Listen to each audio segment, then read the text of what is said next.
ଲାଉଗୁଡ଼ା ମା ଖିଲାମୁଣ୍ଡା ଠାକୁରାଣୀଙ୍କ ମନ୍ଦିର ପ୍ରତିଷ୍ଠା ଉତ୍ସବ ଅବସରରେ ବିରାଟ କଳସ ଶୋଭାଯାତ୍ରା ଅନୁଷ୍ଠିତ।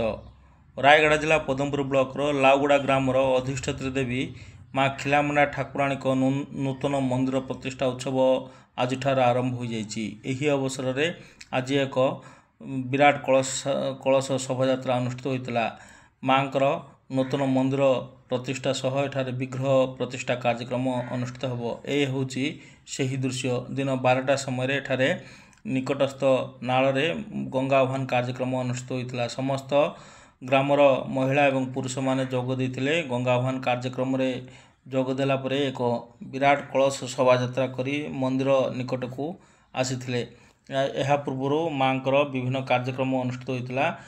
ଦୀର୍ଘ ବର୍ଷ ଧରି ମା ଖିଲାମୁଣ୍ଡା ଠାକୁରାଣୀ ଲାଉଗୁଡ଼ା ପାହାଡ଼ ଉପରେ ରହୁଥିଲେ ଏବଂ ପାହାଡ଼ ତଳେ ଏକ ଅସ୍ଥାୟୀ ମନ୍ଦିର କରି ଏଠାରେ ମାଙ୍କୁ ପୂଜା ଅର୍ଚ୍ଚନା କରୁଥିଲେ।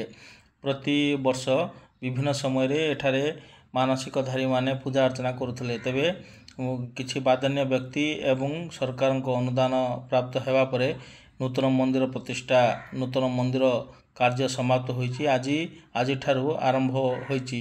ସନ୍ଧ୍ୟାରେ ଅଙ୍କୁରାରୋପଣ କାର୍ଯ୍ୟକ୍ରମ ଅନୁଷ୍ଠିତ ହେବ। ଏଥିପାଇଁ ଗ୍ରାମ ଉତ୍ସବ ମୁଖର ହୋଇ ଉଠିଛି। ସମସ୍ତେ ଘରେ ସମସ୍ତ କୁଣିଆ ବନ୍ଧୁବାନ୍ଧବ ପ୍ରିୟଜନମାନେ ଯୋଗ ଦେଇଛନ୍ତି। ମାଙ୍କର କୃପା ଲାଭ କରିବା ପାଇଁ ଏଠାରେ ସମସ୍ତ ପରିବାର ବୃନ୍ଦମାନେ ଯୋଗ ଦେଇ ମାଙ୍କର କୃପା ଲାଭ କରିଥିବାର ଦୃଶ୍ୟ ଦେଖିବାକୁ ମିଳିଛି। ଆଜି ସନ୍ଧ୍ୟାରେ ଏଠାରେ ଅଙ୍କୁରାରୋପଣ କାର୍ଯ୍ୟକ୍ରମ ଅନୁଷ୍ଠିତ ହେବ। ଏଥିରେ ସମସ୍ତ ଗ୍ରାମ ବାସିନ୍ଦାମାନେ ସାମିଲ ହୋଇଥିଲେ।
ठीक है सेपड़ आस सेपड़ बस सेपड़